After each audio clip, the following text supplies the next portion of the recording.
Hello hi नमस्कार जय Jagannath welcome करछि मोर गोटे फ्रेश मिनी ब्लॉग को।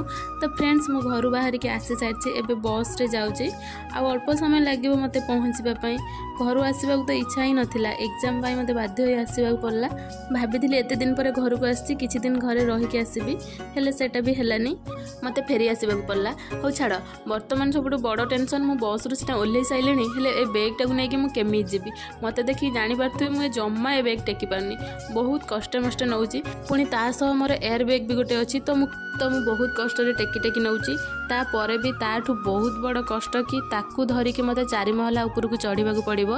तो से जहाँ भी हो कष्ट मष्ट मो रूम रे आसिक फाइनाली पहुँची गली। तो चलो भीतर को जीवा।